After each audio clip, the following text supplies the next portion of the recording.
और भाई लोग कैसे हो? अरे बढ़िया ही होगे। अगर बढ़िया हो ना तो जल्दी से इलेक्ट्रोस्टैटिक्स की रिवीजन देख कर जाओ। और बढ़िया नहीं भी हो ना तब भी देख लो, क्योंकि भाई पेपर में तो आएगा ही आएगा।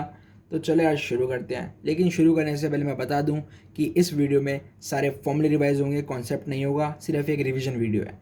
तो चलो यार शुरू करते हैं। इलेक्ट्रोस्टैटिक्स का नाम जब भी आता है ना तो दिमाग में एक ही चीज आती है, Coulomb's law, Coulomb's law, Coulomb's law. तो कुलाम्स लॉ के बारे में बात करते हैं तो force is equal to k q one Q two upon are square, where k is equal to 9 into 10⁻9 newton metre square upon coulomb square. उसके बाद के की एक और वैल्यू होती है 1/4 pi epsilon not. Epsilon not क्या है? Permittivity of a free space या फिर वैक्यूम या फिर एयर के अंदर। तो एप्सिलॉन नॉट क्या होती है? 8.854 into 10⁻12 coulomb square upon newton metre square. अब यहाँ पर एक बात और कर सकते हैं कि यार ये तो परमिटिविटी ऑफ फ्री स्पेस है, अगर हम मीडियम में ले, किसी मीडियम में ले तो फोर्स क्या होगी? तो फोर्स होगी F dash is equal to 1/4 pi epsilon M Q one Q two upon are square. ठीक है। और जो डायइलेक्ट्रिक कांस्टेंट यानी के, वो किसके बराबर होता है? Epsilon M by epsilon naught. ठीक है। ये सारी बात होगी कुलाम्स लॉ के बारे में। उसके बाद जो नेक्स्ट बात करते हैं वो हम बात करते हैं नल पॉइंट के बारे में। नल पॉइंट क्या है? अब एक बात बताओ कि दो चार्जेस हैं, उनके बीच में अट्रैक्शन है, मतलब इंटरेक्शन, अट्रैक्शन भी है और रिपल्शन भी है, मतलब इंटरेक्शन है। ठीक है। तो हम यहाँ पे देख सकते हैं कि एक चार्ज हमारा Q1 है, एक चार्ज हमारा Q2 है, इनके बीच में एक इमेजिनरी लाइन क्रिएट कर देते हैं।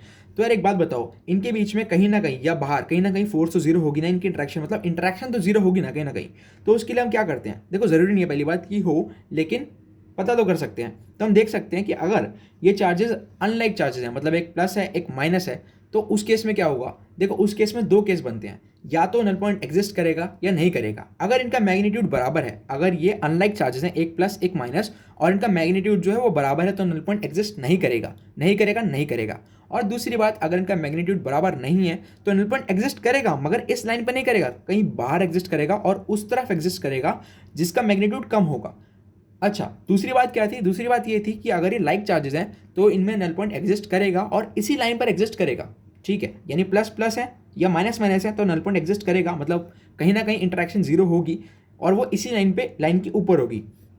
यह बात हो गई। उसके बाद जो नेक्स्ट चीज आती है वो आती है electric field intensity. Electric field intensity क्या है कि जैसे हम बात कर सकते हैं कि एक चार्ज अपने अराउंड कितनी इलेक्ट्रिक फील्ड क्रिएट कर रहा है। जो पॉजिटिव चार्ज होता है वो अपने से दूर क्रिएट करता है, और जो नेगेटिव चार्ज होता है वो अपने पास क्रिएट करता है। ठीक है। उसके बाद बात करते हैं कि जो इलेक्ट्रिक फील्ड का एक्सप्रेशन है वो कैसे है। E is equal to k q one की बात करेंगे क्योंकि एक चार्ज ले रहे हैं। ठीक है। जिसको हम सोर्स चार्ज बोलते हैं, के Q upon are square.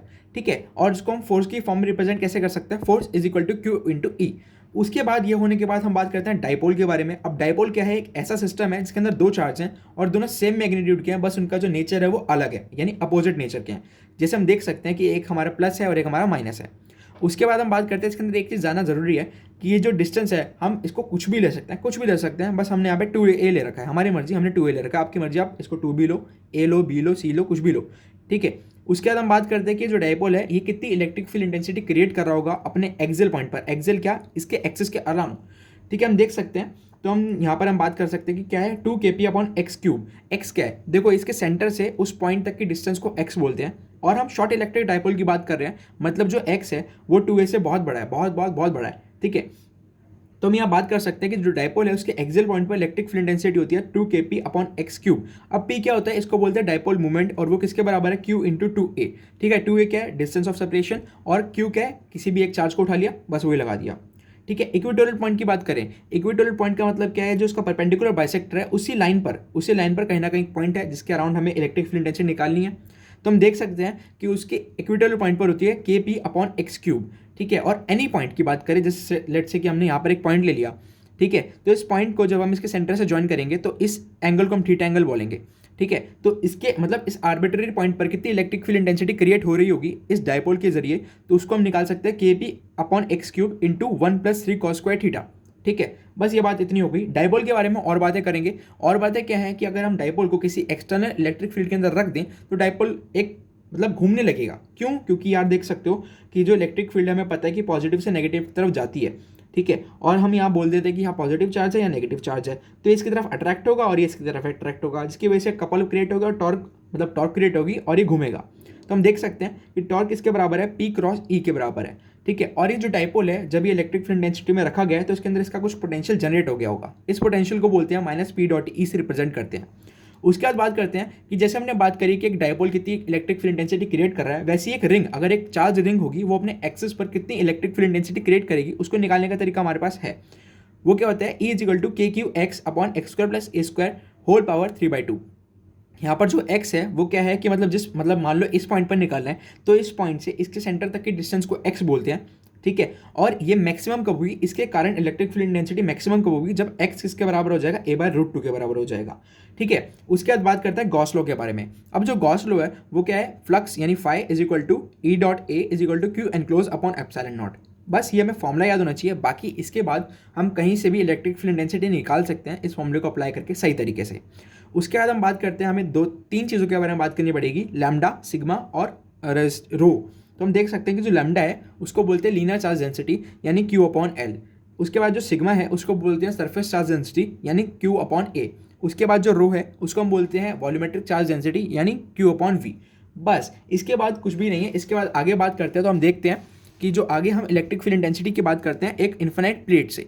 Infinite plate से मतलब कि एक बहुत लंबी सी शीट है, उस शीट कितनी इलेक्ट्रिक फील्ड इंटेंसिटी क्रिएट कर रही होगी एक पॉइंट पर, तो क्या होती है सिग्मा अपॉन 2 एप्सिलॉन नॉट, ठीक है। उसके बाद एक इन्फिनाइट वायर की बात करें तो वायर क्रिएट करती है lambda upon 2πr epsilon naught, ठीक है। ये सब हो गया। उसके बाद बात करते हैं हम पोटेंशियल पे आ जाते हैं। तो पोटेंशियल क्या होता है कि एक चार्ज अपने अराउंड कितना पोटेंशियल क्रिएट कर रहा है। हम यहाँ पर सबसे पहले बात करते हैं पोटेंशियल एनर्जी के बारे में। तो एनर्जी क्या है, कैसे निकाली जाती है, के Q1 Q2 अपॉन आर, ठीक है। यहाँ पर स्क्वायर नहीं आएगा, सिर्फ आर आएगा, और ये एक वेक्टर क्वांटिटी है जबकि फोर्स एक स्केलर क्वांटिटी है जबकि फोर्स एक वेक्टर क्वांटिटी थी। उसके बाद एक पोटेंशियल की बात करते हैं कि एक चार्ज कितना पोटेंशियल क्रिएट कर रहा होगा, वो कैसे निकल जाता है, के क्यू अपॉन आर, ठीक है। उसके बाद हम बात करते हैं, एक फॉर्मूला है, बहुत इंपॉर्टेंट फॉर्मूला है, E is equal to minus dv/dr। इससे एक चीज़ पता लगती है क्या, कि मतलब फील्ड की डायरेक्शन में पोटेंशियल घटता है, और इसकी मदद से हम बहुत सारे क्वेश्चंस को मतलब सॉल्व कर सकते हैं। उसके बाद बात करते हैं कि एक डाइपोल जो है वो कितना पोटेंशियल क्रिएट कर रहा होगा अपने एक्सियल पॉइंट पर, अपने इक्वेटोरियल पॉइंट पर और एक आर्बिट्ररी पॉइंट पर। तो हम देख सकते हैं कि जो डाइपोल है अपने एक्सियल पॉइंट पर कितने क्रिएट करता है, KP upon x3, KP upon x square, और जो इक्वेटोरियल पॉइंट पर कितनी करता है 0, और आर्बिट्ररी पॉइंट पर करता है KP cos theta upon x square. तो बस इसमें तो इतना ही था, पूरा चैप्टर खत्म करा दिया, मतलब खत्म इन द सेंस पूरे फॉर्मूले करा दिए चैप्टर के अंदर। इसके अलावा और कोई फॉर्मूले नहीं है। बाकी जो इलेक्ट्रिक फील्ड वाले हैं वो इंटीग्रेट करके कोई भी दे सकते हैं, उसमें तो कुछ भी निकाल सकते हैं। बाकी बस इस चैप्टर में इतना ही था, और वीडियो अच्छी लगी तो लाइक कर देना। बस थैंक यू सुनने के लिए भाई लोग।